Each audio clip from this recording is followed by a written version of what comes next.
Ele salvará o seu povo dos pecados deles. Mateus 1, 21. Tema da semana: Filho de Davi. Que bom estarmos juntos mais uma vez. Estamos começando mais um programa Lições da Bíblia e esse programa marca o início de uma nova temporada. Na temporada passada nós estudamos sobre rebelião e redenção, o grande conflito entre o bem e o mal. E nesta temporada nós vamos estudar o Evangelho de Mateus. Algumas temporadas estudamos o Evangelho de Lucas. Nós nos aprofundamos e vimos ali qual era o público-alvo, qual era a intenção de Lucas. E nesta temporada nós vamos descobrir maravilhas, e já nesse primeiro encontro, do Evangelho de Mateus. Quem era Mateus? Qual era o seu público-alvo? Como ele inicia o seu livro, que é o tema dessa semana? E eu tenho a certeza que será uma grande bênção para você. Lembrando sempre que o nosso guia de estudos tem um único objetivo: nos conduzir a entendermos a palavra de Deus. Por isso, tenha a sua Bíblia aí ao lado. Se você não tem o guia, tenha a sua Bíblia. Nós vamos mencionando os capítulos que vamos estudar e eu tenho a certeza que a sua vida não será a mesma e a compreensão do objetivo divino ao inspirar Mateus será muito profundo para o seu coração, para a vida da sua família. E é claro, nós não ficaremos do jeito que estamos, porque quando nos aproximamos da palavra de Deus, nós somos transformados pelo poder do Espírito Santo. Neste nosso primeiro encontro, 2 convidados. Vou começar pelo pastor Leidivan Ross, meu amigo pastor Leidivan, seja bem-vindo. Pastor Leidivan é pastor aqui na TV Novo Tempo e também apresentador do programa Lugar de Paz, todos os dias, 5 da tarde, e com reprise 5:30 da manhã. Privilégio. O privilégio é meu, muito obrigado pelo convite, é muito bom estarmos aqui para estudarmos a palavra de Deus. Eu me sinto honrado nesse momento, pastor, principalmente por estarmos aqui entre amigos. Uma alegria. Vamos mandar um abraço para um amigo que a gente tem em comum? Temos vários amigos em comum. Vários, mas vamos escolher aquele? Então tá bom, vamos lá. Por favor. Quero mandar um abraço carinhoso aí para Fernando Rosa Agostinho e Vitória, sua esposa Kátia Magione, também as suas filhas Ana Luísa e Maria Fernanda, que Deus abençoe vocês. São uma família do coração. Muito especial, né, pastor? Muito especial. Eles têm o dom da hospitalidade. Muito. Pessoas Exatamente. Carinhosas. Um abraço para vocês. Está com a gente também o Marcos Castilho, o Marcos que é conselheiro da Escola Bíblica, e eu quero que também você fale um pouquinho, Marcos, sobre o trabalho da Escola Bíblica para que o nosso telespectador entenda. Seja bem-vindo, Marcos, um privilégio, primeira vez, né? Primeira vez. Uma alegria ter você aqui com a gente. Eu quero agradecer primeiro pelo convite, né, de estar aqui. A gente sempre acompanha, né, o Lições da Bíblia ali pela TV, né? E ali a Escola Bíblica, ela é um local onde nós fazemos o atendimento e chega várias solicitações ali para nós, né? Temos uma equipe e chega ali pedido de cursos, dúvidas bíblicas, né? E ali a gente trata o telespectador como um amigo, né? Uma pessoa bem próxima. Então, quando alguém liga para Novo Tempo, qual é o telefone mesmo, para lembrar? É 12 21 27 31 21. E aí, quando ele tem alguma dúvida ou precisa de um conselho, ele liga para cá e a Escola Bíblica é que atende. Isso, a Escola Bíblica vai fazer esse atendimento.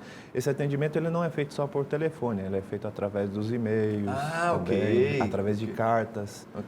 Então, nós temos vários meios de comunicação para que a pessoa do outro lado ela possa entrar em contato com a Rede Novo Tempo. Ok, então as perguntas podem ser teológicas, algum questionamento bíblico, mas também pode ser alguma orientação na área comportamental, também. Também. É isso. Também. Muitos entram em contato conosco, assistem, né, o programa Lugar de Paz, então ali é um programa que vem falando assim sobre a oração, então muitos entram em contato simplesmente para pedir uma oração. Todos os dias às 10 horas da manhã, toda a Novo Tempo ela para nós fazermos oração em prol dessas pessoas que entraram em contato conosco. Muito legal isso, acho que é interessante o telespectador saber disso. Toda manhã, 10 horas da manhã, para e todos oram em favor dos pedidos que esses telespectadores fazem. É porque, na verdade, são milhares de pedidos de oração que chegam a Novo Tempo. Então, não há, por exemplo, como colocar tudo isso num programa. Mas nós nos comprometemos em orar por todos esses pedidos. E é bom que as pessoas saibam disso, que a Novo Tempo ora por todos os pedidos de oração que chegam a nós aqui. Então, aqueles que você menciona, porque você menciona alguns deles, aquilo ali é a minoria. Simbolizam ou representam... É muito pouco. Geralmente a gente leva para o programa 15 a 20 por dia. Então é muito pouco diante do universo que chega de pedir de oração para nós aqui. Sinta-se acolhido, abraçado por todos nós. Se você entrar em contato, haverá um grupo de pessoas que está pronto para atender você e pela inspiração e pela condução à palavra fazer da sua vida uma vida realmente feliz. Vamos orar a Deus nesse momento. Pastor Leidivan, por favor. Querido Deus que está nos altos céus, muito obrigado pela oportunidade de estudarmos a Tua Palavra. Amém. E antes desse estudo, nós pedimos, Senhor, a capacitação do Espírito Santo. Por isso, Senhor, vem agora aqui, inunda a nossa mente com entendimento, com discernimento espiritual, para entendermos as Sagradas Escrituras e colocá-las em prática na nossa vida diária, em nome de Jesus. Amém. Venha com a gente para estudarmos o maravilhoso universo da Palavra de Deus e nesta temporada do Evangelho de Mateus. Eu tenho a certeza que será uma grande bênção para a sua vida. Nesse momento nós vamos ouvir a palavra do autor, como nós temos feito nas últimas temporadas. Cada guia de estudos é preparado com antecedência, pelo menos de 2 a 5 anos ele é escrito antes de ser publicado, antes de ser distribuído para o mundo inteiro, em todas as comunidades adventistas. E nós vamos ouvir agora o autor do guia desta temporada, pastor Andy Nash, que é professor da Faculdade de Teologia da Universidade Adventista no Tennessee, nos Estados Unidos. Com a palavra, o autor. Meu nome é Andy Nash. Eu sou pastor e professor em Chattanooga, Tennessee. Eu escrevi recentemente um livro sobre o Evangelho de Mateus. E eu estou feliz por compartilhar algumas coisas interessantes sobre esse livro. O Evangelho de Mateus começa de uma maneira interessante. Ele diz: essa é a genealogia de Jesus, o Messias, filho de Davi. Por que Mateus inclui essa rápida citação de que Jesus era filho de Davi? Davi era um herói para os israelitas. Os meninos gostavam de Davi porque ele era um guerreiro. As meninas gostavam de Davi porque ele era um poeta. Todos o amavam. Existia uma expectativa de que da linhagem de Davi viria o Messias. Então, por muitos anos, as pessoas diziam Hosanas ao filho de Davi, proclamando quando entravam em Jerusalém: Hosanas ao filho de Davi. Então Mateus reforça isso aos seus leitores para que entendam, principalmente os judeus, de que Jesus veio da linhagem de Davi. Mas é interessante, Mateus não parou apenas na identificação de Jesus vindo da linhagem de Davi. Ele vai além. Ele diz Davi, filho de Abraão. Abraão foi pai de Isaque, Isaque pai de Jacó, Jacó pai de Judá e seus irmãos, Judá pai de Pérez e Zera, cuja mãe foi Tamar. Isso é interessante porque mulheres não eram incluídas geralmente em genealogias. Ela devia ser uma mulher importante, certo? Na verdade, não. Tamar era uma jovem problemática que era impossibilitada de ter filhos e não teve filhos com os 2 maridos com quem se casou. Eventualmente, ela enganou seu sogro, Judá, se vestindo como uma prostituta, enganando-o e tendo um bebê com ele. Mateus está nos mostrando que Jesus vinha de uma impressionante linhagem que tinha nomes como Davi e Abraão, mas ele também tinha pessoas problemáticas em sua genealogia. De fato, Mateus também descreve Davi como alguém que roubou a mulher de seu servo. E, olhando para trás, até mesmo Davi era um pecador que também precisava de um Salvador. Essa é a mensagem do primeiro capítulo de Mateus, escrito por alguém que foi desprezado pelo seu próprio povo. Mateus garantiu com Roma os direitos de cobrar imposto de seu povo. Ele era olhado com desprezo por todo mundo, até mesmo pelos discípulos André, João e Pedro. mas Jesus tinha espaço em seu grupo para Mateus. Jesus então o convida para mudar de vida e se tornar um discípulo. Quero lembrar a você que os vídeos do autor estão disponíveis no nosso blog, o endereço está aí na sua tela, você pode assistir, você pode compartilhar. Lembrando que nas comunidades adventistas nós temos pequenos grupos de estudo do tema do guia aqui que nós apresentamos a cada sábado pela manhã. Você também é nosso convidado especial. Se você deseja ir em uma das nossas comunidades, discutir o assunto, conversar, levar a sua opinião, você será bem-vindo. Amigos, por que Mateus começa o seu livro apresentando uma genealogia? É interessante, pastor, a cultura, né? O momento, o contexto da época, né?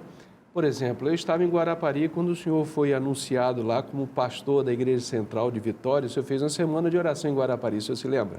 Lembro isso. Ali não foi falado da sua genealogia quando você foi apresentado. Por quê? Porque nós não temos esse costume, nós não temos mais essa tradição. Se a gente consegue chegar ao nosso bisavô, eu acho que é muita coisa, né? Tataravô, eu acho que ninguém se preocupa. Nós não temos esse costume, essa tradição. Naquela época, não. A genealogia ela era muito importante na cultura de Israel. Era para mostrar, por exemplo, a pureza do sacerdócio, né? Que o sacerdote vinha de uma linhagem pura, né? E agora Mateus ele vai apresentar Jesus para o povo judeu. E era necessário que ele usasse de alguns mecanismos para que o povo abrisse o coração à mensagem que ele estava escrevendo. Então, quer dizer, ele está querendo dizer, olha, ele é dos nossos, ele é da nossa linhagem, ele é um judeu puro, né? E quando ele ainda pega em Davi, por que Davi? Davi foi o maior rei de Israel, né? Então, as pessoas gostavam de Davi.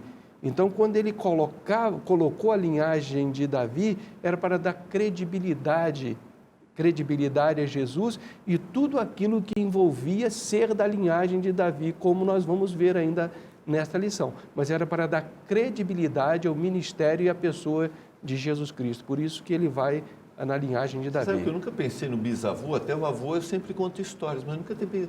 Nós não temos esse hábito, né? Não Saio temos daqui hoje motivado a descobrir um pouco sobre os bisavós. Batistotes. Os batistotes aí. O interessante disso tudo é que, primeiro porque Mateus, assim, ele não falou da genealogia porque ele teve vontade de falar, ele foi inspirado pelo Espírito Santo. Uma boa lembrança. Essa genealogia, não era uma genealogia qualquer, era do próprio Filho de Deus, Jesus Cristo. E dentro dessa genealogia ele vem mostrando, assim, o que o pastor Ledima falou, pessoas comuns, pessoas que aos olhos humanos a gente pode falar que eram capacitadas e outras não, mas Deus utilizou a cada uma delas. A gente vai descobrir detalhes interessantes, isso que você está colocando aqui é muito interessante, Perfeito. Porque tem alguns aspectos aqui bem relevantes. Vamos, antes da gente entrar, só para lembrar, eu creio o telespectador, dá para a gente explicar rapidamente o que são os evangelhos, os autores e a intenção, o público-alvo de Mateus, só para situar o telespectador em relação aos outros evangelhos? Sim, nós temos 4 evangelhos na Bíblia, né? Mateus, Marcos, Lucas e João. E dentro aqui dessa listagem que nós chamamos de Novo Testamento, Mateus, então, ele é o primeiro desses evangelhos. E Mateus ele vai apresentar Jesus, ou seja, o ministério de Jesus, ao povo judeu. Então é interessante nós entendermos isso. Que Mateus vai escrever para o povo judeu. Então, por isso, voltando à questão da genealogia, ele apresenta essa pureza genealógica de Jesus Cristo, como que dizendo, vocês podem aceitar, porque ele realmente é nosso, é da linhagem do rei, é da linhagem de Judá.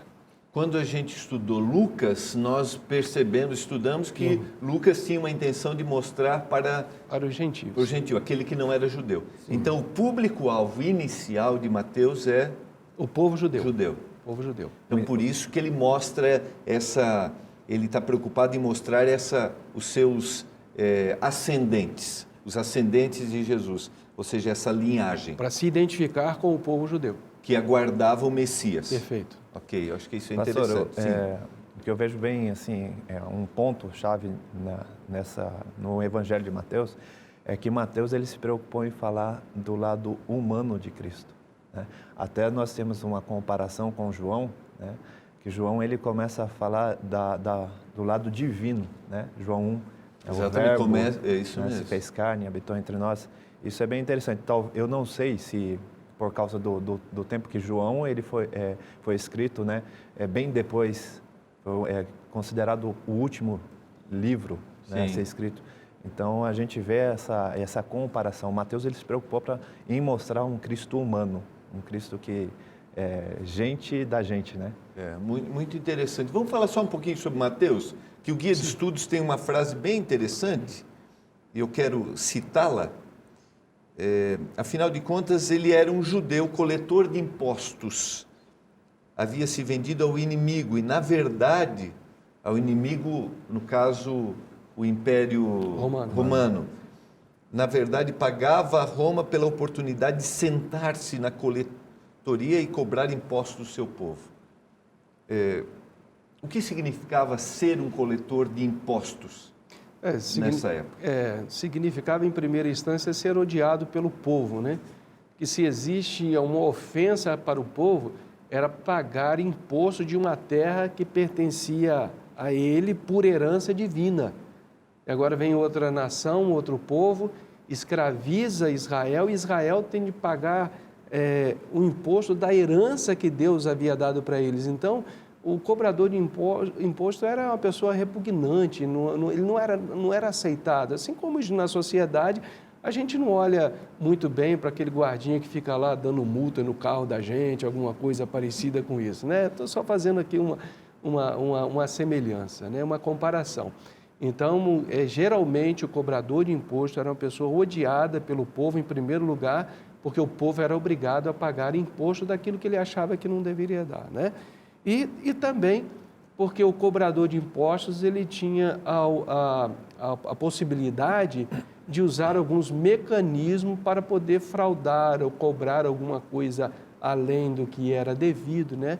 E tanto é que João Batista, na sua mensagem, né, ele diz aos cobradores que deveriam cobrar somente aquilo que era devido, né?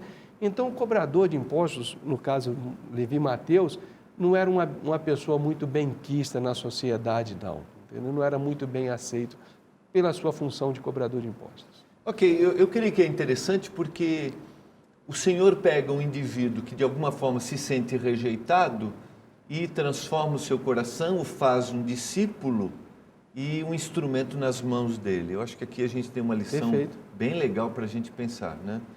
Não importa quem a gente é, né? Não importa aquilo que cometemos. Se a gente tem boa fama ou não, né? Exatamente.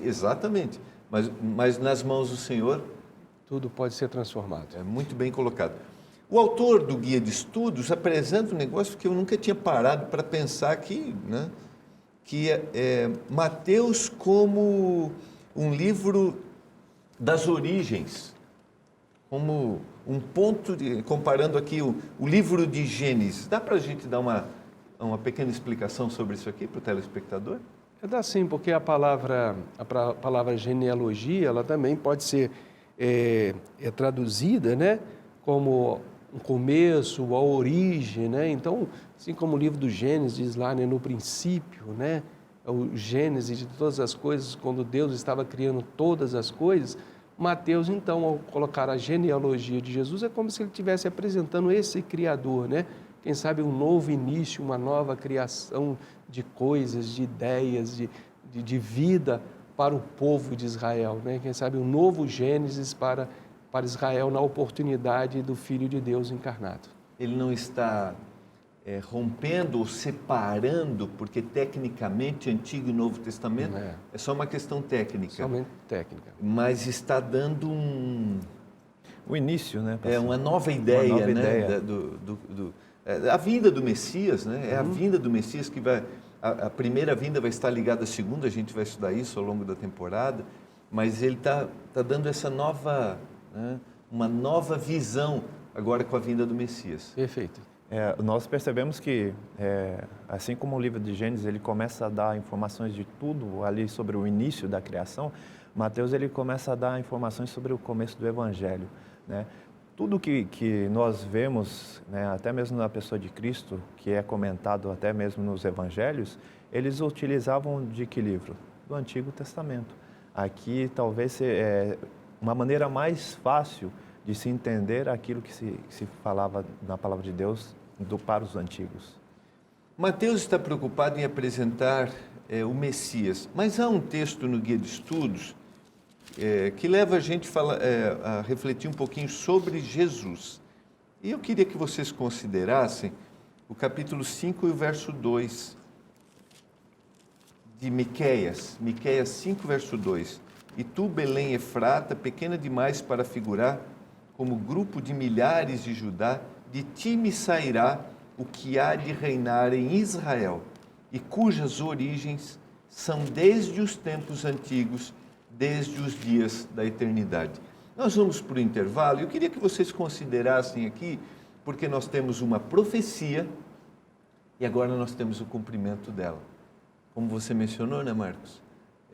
Nós temos algo que o Antigo Testamento revelou, mas agora a gente tem o cumprimento. E Mateus está preocupado em mostrar essa chegada do Messias. Na volta do intervalo, pode ser? Você está acompanhando o programa Lições da Bíblia, é a nova temporada, estamos começando a estudar o Evangelho de Mateus. Nós vamos por intervalo e voltaremos já.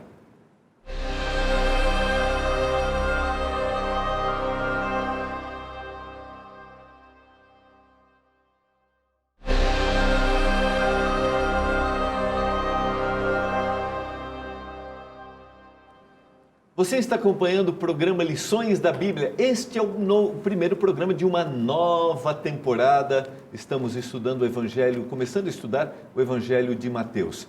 Nós fomos por intervalo, eu citei o texto de Miqueias, capítulo 5, verso 2, que é a profecia do nascimento do Senhor Jesus, a cidade do nascimento, Belém Efrata, e aqui um aspecto interessante. E cujas origens são desde os tempos antigos. Nós temos a genealogia, mas nós temos, e aí termina dizendo, desde os dias da eternidade, mas nós temos o Deus eterno. Então, o que nós temos aqui na Bíblia?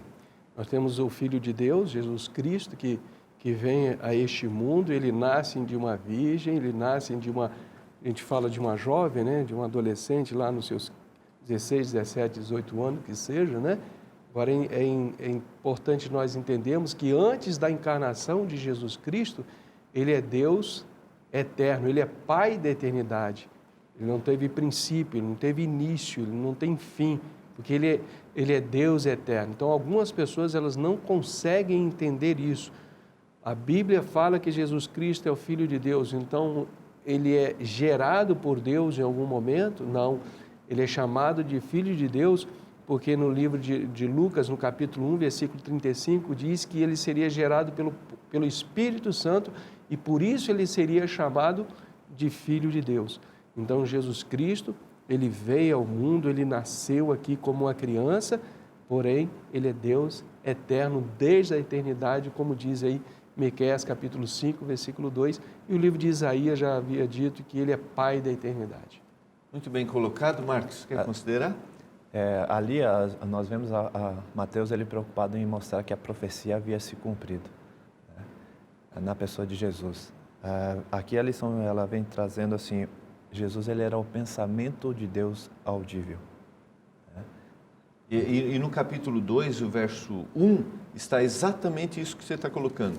Tendo Jesus nascido em Belém da Judéia, em dias do rei Herodes, eis que vieram os magos, a gente vai estudar isso um pouco mais para frente, mas só aqui a mesma referência. Lá Miqueias coloca, e aqui o cumprimento profético. Dizendo que foi cumprido aqui. Exatamente. Eu queria que vocês considerassem agora, por que a preocupação na genealogia, Mateus está preocupado em apresentar Jesus de uma linhagem real. Por que a ênfase do Jesus, o filho de Davi? Bom, como o Marcos ele mencionou aqui, nós temos vários detalhes na vida de Jesus que é cumprimento cumprimento profético. Então havia profecias dizendo que o Messias ele viria da linhagem de Davi, que o reino de Davi ele seria eterno, ele seria eterno com o Messias. Então é por isso que Mateus ele coloca essa linhagem de Jesus Cristo vindo de Davi para o cumprimento profético dessas profecias que falavam do Messias para vir como um renovo dentro do trono de Davi. Posso citar um texto? Isaías 9, versos 6 e 7. Porque um menino nos nasceu, um filho se nos deu.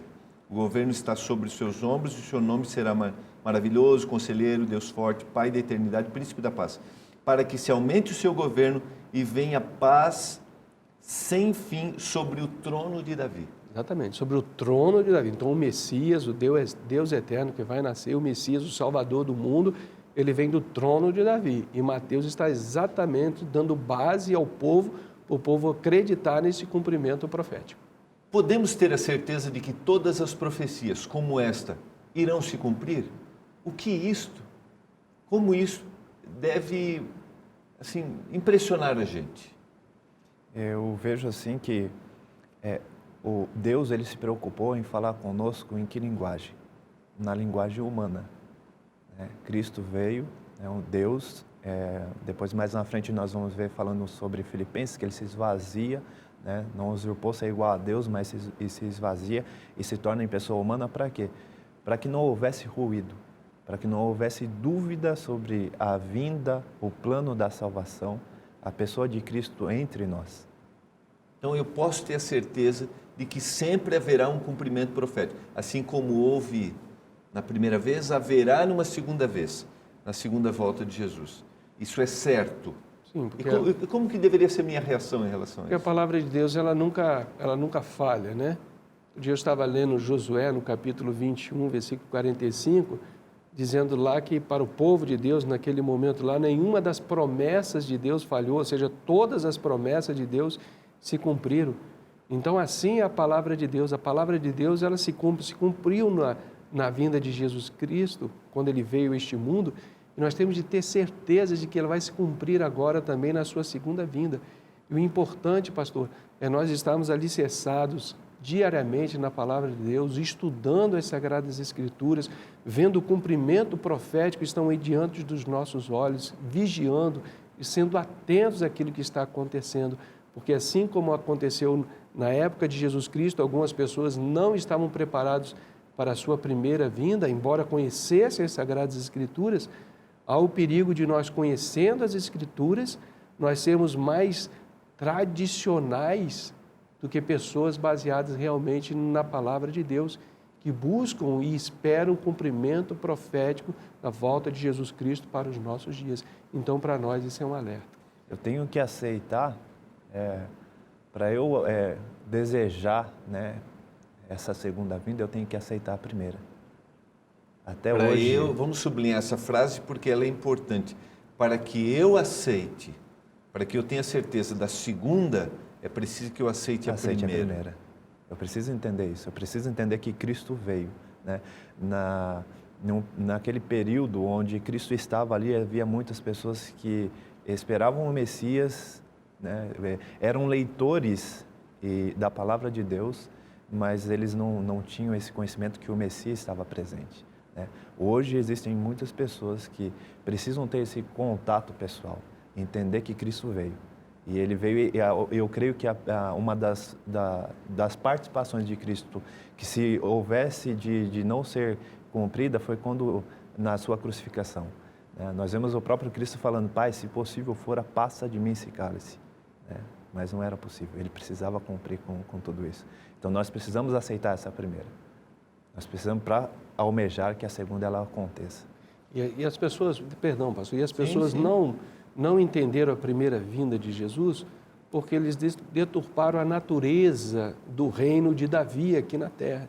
Então eles estavam esperando um rei que se assentasse no trono lá em Jerusalém, queria regimentar um poderoso exército para poder livrá-los do domínio do jugo romano, Então, quando Jesus vem e começa a apresentar o reino de Deus daquela daquela forma e dizer para eles: oh, vocês estão me seguindo porque vocês viram o pão sendo multiplicado. Olha, mas existe um outro pão.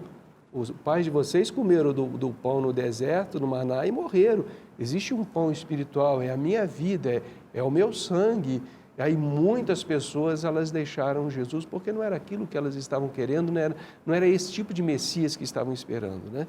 E o que, perspectiva equivocada. Equivocada sobre a natureza do reino de Deus, né? Porque compararam ao reino de Davi. Exatamente. Então, o reino que Jesus Cristo veio, né? Nós estamos falando do reino de Davi, o reino que Jesus Cristo veio inaugurar aqui era o reino da graça, da salvação, do perdão, aceitação do pobre, do humilde, do simples, né? Ter um coração amoroso, dá a quem necessita, perdoa quem ofende, né? É o reino da graça, né? Que todos podem ser aceitos pela graça de Deus, pela misericórdia de Deus e transformados, assim como foi transformado Mateus, como nós mencionamos aqui. Não era este reino, eles não interessavam por este reino, né? Esperavam um outro reino. Então, eles se equivocaram, não aceitaram Jesus Cristo. E agora, qual é o Messias que nós estamos esperando? O que existe ainda na profecia bíblica que nós ainda não vimos? Qual o ponto ainda que eu ainda não me preparei? Porque eles conheciam a Bíblia, nós conhecemos a Bíblia. Estamos certos desta verdade? Então, o que isso tem de ver comigo? Como tenho de submeter o meu coração ao estudo da palavra de Deus, ao estudo das profecias, para que Deus me diga, para que Deus me ensine, para que Deus me instrua? Isso para nós é uma grande lição. Quero ir um pouquinho adiante para a gente entrar para mim, ela é a grande motivação do estudo deste programa. Todos os detalhes são importantes, mas tem dois aspectos aqui. Um é da árvore genealógica. É interessante que ele inclui mulheres e a gente tem mulheres aqui que não... As duas primeiras, primeiro, né, por exemplo, as duas primeiras não têm uma boa reputação. Eu acho interessante porque se fosse colocado o nome de uma mulher, por mais que fosse do ponto de vista humano, uma mulher com uma boa conduta, nessa época ele já seria um problema, né? Mateus, ele foi mais ousado. Ele colocou o nome de mulheres que, pela história, não tinham boa reputação. Tamar, Raabe e Ruth. Ruth já é uma... Ela não era judia, né? Então a gente não tem uma mulher judia, e isso já criaria uma situação... Mas por que essa intenção? Qual o objetivo? É como a gente mencionou aqui, a questão é o contexto, né? Assim como hoje a genealogia para a gente não tem assim muito significado, né? A gente, se fosse hoje colocar o nome de algumas mulheres aí, não haveria problema. Naquele tempo, não se colocava o nome das mulheres na genealogia. Aí já está a primeira questão aí, de se achar algo estranho da parte de Mateus, né? Ele colocou o nome de mulheres. Opa, ele já saiu fora do padrão. E a outra coisa, ele colocou mulheres que não tinham lá uma boa reputação. Por que ele fez isso? Nós acreditamos, né? A Bíblia não diz que foi por causa disso, né? Mas para mostrar a aceitação de Deus das pessoas neste reino da graça, né? Ninguém está excluído, né? Pode ser uma meretriz, pode ser uma prostituta, pode ser um ladrão, pode ser um corrupto, seja lá o que for, as pessoas marginalizadas pela sociedade, e nós acreditamos que Mateus, ele se sentia assim, né? Então, o reino de Deus é para nós, é para pessoas do jeito que nós somos, né? E nós aqui falamos a respeito de mulheres que não tinham um bom comportamento, como aqui é Tamar e Raabe, mas o que dizer desses reis? O que dizer do próprio rei Davi, do Salomão, né? Exatamente, exatamente. Então não é questão se é homem ou se é mulher, não. A questão é a própria humanidade. E nem de posição, se está no palácio. Perfeito. Ou se está lá, não. Perfeito. Agora, só para lembrar, Tamar, só para situar, para quem não tenha nunca ouvido falar dela, ela se vestiu de prostituta só para contextualizar, né? Só me lembrem aí. Se vestiu de prostituta e dormiu com o sogro, porque ela teve os 2 primeiros maridos morreram. Eram isso, né? filhos de Eram Judá. filhos de Judá. Isso. E ele prometeu que o terceiro, quando estivesse na idade adulta, seria o próximo esposo. Era a lei do Levirato. levirato, né? E aí ele não fez isso, e aí ela se vestiu e teve um filho com Para ele. ela ter a linhagem, porque senão ela seria uma mulher completamente alijada da sociedade, né? E aí ele quis condená-la, né? Condená-la. Isso. O que eu acho interessante nisso, né, nessa parte, é porque se nós pegarmos a Bíblia e nós vemos assim que a cultura dentro ali do seu contexto, dentro do seu país, nação, ela tem a sua importância. Mas nós precisamos entender que a Bíblia é o livro que nos rege. Nós devemos seguir a palavra de Deus. Nós pegamos Tamar, a maneira como ela se vestiu. Naquele tempo, a conotação, a aparência era realmente de uma prostituta. Já no Novo Testamento, nós vemos que a pessoa que se cobria já não tinha o mesmo, né, não era vista da mesma forma.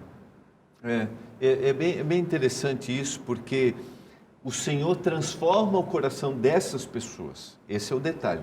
Elas vêm, cometeram equívocos, mas o Senhor transformou o coração dessas pessoas. Porque quando nós nos aproximamos do Senhor, Ele nos aceita do jeito que somos, mas não nos deixa do jeito que estamos. Eu acho que essa é a grande questão, né? Então, pastor, eu acho que aí antes da transformação, as pessoas buscam aceitação. Porque eu não quero ser transformado se a pessoa não me aceita do jeito que eu sou agora. Essa é uma boa frase para a gente sublinhar, viu? Antes da transformação, as pessoas elas procuram aceitação. Então, Mateus está dizendo isso aqui, que o reino de Deus é um reino de aceitação. Ele vai aceitar o pobre, o humilde, o pecador, ele vai aceitar aquela família problemática e vai dar a essa família problemática condições de se transformar no instrumento de Deus. E por isso essas famílias aí. Ou o rei pega o exemplo de Davi, que também cometeu seus equívocos, certo? E teve uma família toda lá problemática e foi uma bênção na história de Israel, no cumprimento da profecia e do plano de Deus, né? E Mateus cita, pastor, Betseba também, né? Ele não cita o nome. Ele não cita o nome, né? Mas ele coloca lá no capítulo, no verso 6, Jessé gerou ao rei Davi, o rei Davi a Salomão, da que fora mulher de Urias. Então ele também está colocando aqui, é interessante, está colocando o equívoco de Davi, mas o poder transformador do Senhor também. Isso tira de nós, às vezes, o próprio preconceito próprio. O que eu devo fazer para Jesus me aceitar? Na realidade, Ele já me aceitou, né? É eu que preciso, né, aceitar, dar continuidade a isso, porque a Bíblia ela fala, Ele nos amou estando nós ainda em pecado. Ele fez tudo isso nós estando em pecado. Nós é que precisamos aceitar tudo isso que Ele fez. Porque muitas vezes as pessoas elas se perguntam, o que eu preciso deixar de fazer para que Cristo me aceite? Né? Ou algumas pessoas elas começam a fazer assim, eu só vou seguir a Cristo depois de eu deixar isso, aquilo e aquilo. Sem Cristo é impossível. É Ele que vai nos dar força para que nós possamos então ter uma vida digna. Ele é que vai nos capacitar. Muito bom. Não sei quem é você.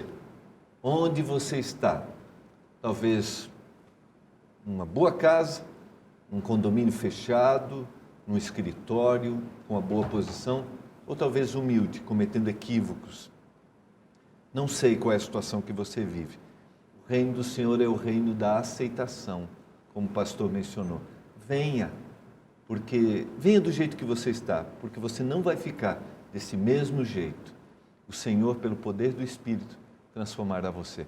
Nós vamos por intervalo e voltaremos para o nosso último momento deste primeiro programa desta nova temporada do Lições da Bíblia. Voltaremos já.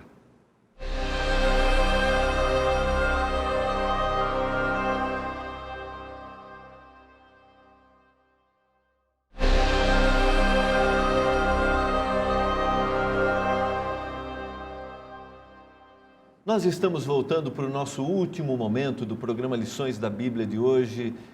Eu espero que você esteja sendo despertado a estudar a palavra de Deus, a se aprofundar ainda mais.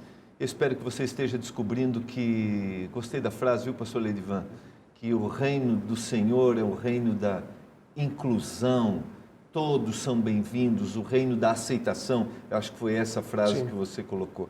Eu ia lançar uma perguntinha antes na questão da genealogia, que eu não lancei, mas eu quero colocar agora. Por que é importante a gente não esquecer das nossas origens? Por que é importante? Eu vejo assim, da onde que eu vim, né? Eu preciso saber, eu preciso ter essa noção, me localizar dentro da minha própria vida.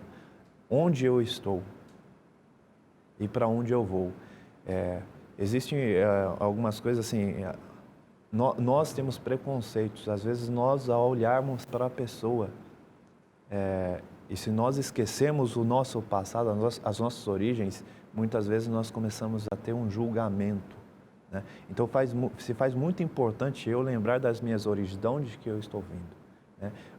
Quem eu era, né? O mais recente, quem eu era, para eu saber a transformação que Deus tem feito na minha vida e na vida de toda uma linhagem. Legal. Mas talvez alguns podem não ter uma linhagem nobre, por exemplo, mas é tão legal a gente ver de onde a gente veio. Eu, por exemplo, gosto, agora tenho feito isso com menos frequência, mas aonde meu pai nasceu, o lugar que ele nasceu, ele contando a história dos pais dele, né? Agora você está me motivando a conhecer os bisavós, a conhecer a história dos bisavós, né? Mas de onde ele veio, né? Ir na casa da gente, estar ali, comer da comida que a gente comia quando era pequeno. Então, isso é aquilo que você colocou aqui, né? Que é muito legal. Eu vou vendo assim, como Deus vai trabalhando, como Deus foi bom em toda essa história, né? E aí eu sei para onde eu vou, que é legal isso aqui. Eu tenho duas questões aí com a origem, né? A questão é a geografia, né? Então eu nasci em Mantena, né? Lá no leste de Minas Gerais, fui criado em Baixo Guandu minha primeira infância, num lugarzinho chamado Córrego do Mambruque, lá no interior de Baixo Guandu. E há alguns anos agora eu fui lá, depois de tanto tempo, eu fui lá. E pastor, o que sobrou da casa é só uma escadinha assim, no meio do mato, tem lá alguns degraus. Está lá, me deu uma saudade, sabe, olhar aquilo lá, aquele ambiente, o córregozinho do Mambruque que cortava o nosso terreno e assim por diante, né? Então, jamais esqueço, né? Campo Grande, lá no Rio de Janeiro, onde eu fui criado e coisa e tal, a nossa casa. Então, jamais esqueço, né? Nós tivemos uma origem humilde, né? Mas a origem, ela não remonta somente à geografia, né? Ela vai remontar também aos nossos pais. Então, quem sou eu, né? Eu sou um resultado do seu Jorge e da dona Vasti, Ivone. Não há como fugir disso, né? São os meus pais, a minha origem, os meus avós, né? E aí, quando eu vou para esse lado aí, pastor, o que eu encontro, né? Eu encontro pessoas de oração, pessoas de verdade, pessoas honestas, pessoas que me ensinaram, que indicaram o caminho por onde eu deveria andar e assim por diante, né? Todas essas coisas. Mas existe uma outra realidade por trás dessas pessoas, né? Chama-se pecado. Eu fui formado em pecado me concebeu a minha mãe, né? Então, a origem fala isso para nós, né? Essa humanidade que nós temos, essa pecaminosidade que nós somos. Por quê? Porque nós herdamos isso dos nossos pais. Então, a origem, ela tem de ver tudo com isso, né? E aí, como o Espírito de Deus foi trabalhando em cada geração. Em cada momento, usando, burilando, conduzindo, levando. Protegendo, talvez histórias dramáticas a gente tem nos nossos ascendentes. Então, é a grande misericórdia de Deus, né? Então, o livro de Mateus, ele se preocupa muito com isso, né? Para mostrar isso. Por isso, vamos voltar à questão da genealogia, por isso ele não se preocupa em citar os nomes que ele citou, né? Porque todos nós, essa é a nossa história, né? A minha história, a sua. a do Marcos, todos nós, não dá para fugir disso. Só mas muda o Deus endereço, usa, né, só Neiva? muda o endereço, só muda o lugar. Mas Verdade. Deus usa, Deus aceita, Deus protege, Deus guarda, né? Deus faz a sua obra se cumprir através dessa instrumentalidade que decide, olha, eu quero ser usado por Deus. Senhor, eis-me aqui. Aconteceu isso com esses homens e mulheres e pode acontecer com cada um de nós. E aí nós temos uma linda esperança e o guia aprofunda um pouquinho isso aqui que a gente trabalhou, citando essas pessoas que cometeram equívocos, tanto os que estavam lá no reino, né, lá no palácio, quanto os que estavam, né, nas classes inferiores. Mas o guia de estudos apresenta algumas mensagens muito confortadoras. Todos somos pecadores, mas que esperança nós temos? Todos nós. Veja assim, a esperança ela vem a partir do momento assim, que existe algo que o ser humano ele tem um limite. Dali em diante ele não consegue fazer nada nem por ele nem por outras pessoas. Então ele precisa, se existe essa crença, essa espera pela vinda de Cristo, você fica mais tranquilo. Você sabe que é Ele que está no comando. A Bíblia ela não coloca assim um quadro, né, otimista da vida humana, nada. Ela coloca como é cada ser humano, tanto aquilo que ele faz de mal quanto aquilo que ele faz de bom. Mas o mais interessante disso tudo é que ela mostra para mim, né, o Marcos, olha, você precisa ser transformado. Mas eu olho para mim assim, peraí, não existe nenhum membro faltando, né? Fisicamente eu estou bem, estou com saúde, né? Mas ela fala para mim, você precisa ser transformado. E eu preciso ter essa esperança, né? Alguns escritores bíblicos, eles falam de que quando Deus criou Adão e Eva, a estatura deles era muito superiores à nossa, né? Então, de certa forma, eu preciso ter essa esperança de ser transformado. Porque o texto, por exemplo, o guia citou Romanos capítulo 3, verso 9 e 10. Que se conclui? Temos nós qualquer vantagem? Não, de forma nenhuma, pois já temos demonstrado que todos, tanto judeus como gregos, estão debaixo do pecado, como está escrito, não há justo, nenhum sequer. Então isso quer dizer que eu que leio a Bíblia, né, que estudo a lição, não tenho vantagem nenhuma. É isso. Eu tenho a mesma necessidade. A mesma necessidade. A mesma necessidade. E aí vem o texto de Romanos 5:8, né? Por favor, Que pastor. diz assim: mas Deus prova o seu próprio amor para conosco pelo fato de ter Cristo morrido por nós, sendo nós ainda pecadores. Esse texto aqui ele nos iguala, né? Diz assim, ó, todos nós pecadores. E quando nós ainda não éramos pecadores, Deus ele provou esse amor por nós. Quando ele deu Jesus Cristo na cruz do Calvário. Então não importa a minha linhagem, não importa de onde eu vim, não importa quem foi meu pai, minha mãe, o meu nascimento, ou seja lá o que for. O que importa é que hoje eu posso ser merecedor através de Jesus Cristo, e só através de Jesus Cristo, desse amor e posso me apegar a Ele, me apossar deste amor pela fé, para ter uma nova vida, né? Isso é extraordinário e isso Deus oferece a todas as pessoas, né? Às vezes, pastor Leirivan, nós temos que interromper, às vezes, uma herança que a gente traz de maldade dos nossos ascendentes, sim, de práticas erradas. E não importa qual foi, qualquer um de nós pode, essa é a esperança. Sim, mas aí é somente a graça e o poder de Deus para fazer com que essa herança maldita, hereditária que eu recebi dos meus pais, seja anulada. Exatamente. É somente o poder e a graça de Deus. E esse texto que você leu é extremamente confortador. Exatamente. A esperança para mim, para você, para o Marcos. Para todos nós. Para todos nós. E é legal isso que você colocou. Não importa, não há vantagem de ninguém. Todos temos a mesma necessidade. E a linhagem de Jesus mostra isso e os discípulos que estavam com ele também é prova disso, né?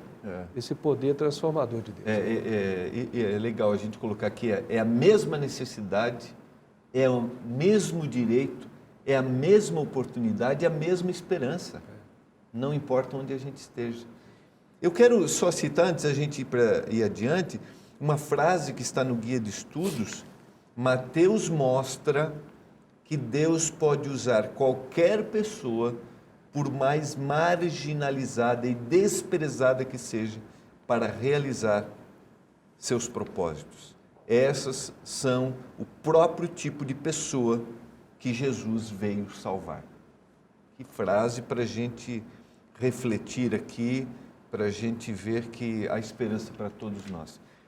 Só para a gente concluir, a gente vê no Guia de Estudos o contraste entre os magos e Herodes. O texto para referência, você que talvez não tenha o Guia de Estudos, é Mateus capítulo 2. Podemos contrastar aqui os magos e Herodes, a reação de cada grupo? Sim. Pastor, geralmente a gente vê assim num presépio, né?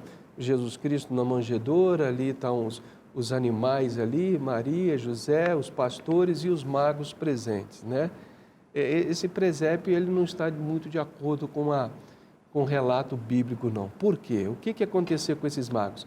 Quando a estrela, que a gente fala que é a estrela, apareceu lá em Belém para poder anunciar, que eram os anjos anunciando o nascimento de Jesus Cristo, os magos viram lá no Oriente essa estrela. Falou, que negócio é esse? Como é que surgiu uma estrela aqui agora que não estava? Eles foram então pesquisar e eles descobriram então que uma estrela iria guiar esse descendente de Davi que iria sentar no seu trono. Lá eles entenderam isso no Oriente e eles pesquisaram então na profecia bíblica, eles entenderam que o Messias estava nascendo ali, que o rei dos judeus estava nascendo. E eles saíram de lá. Isso levou tempo, não foi quando Jesus ainda estava na manjedoura, né? O interessante, pastor, é que a proatividade, eles estudavam e eles tiveram então essa noção de que aquele era um momento em que iria culminar com o nascimento de Cristo.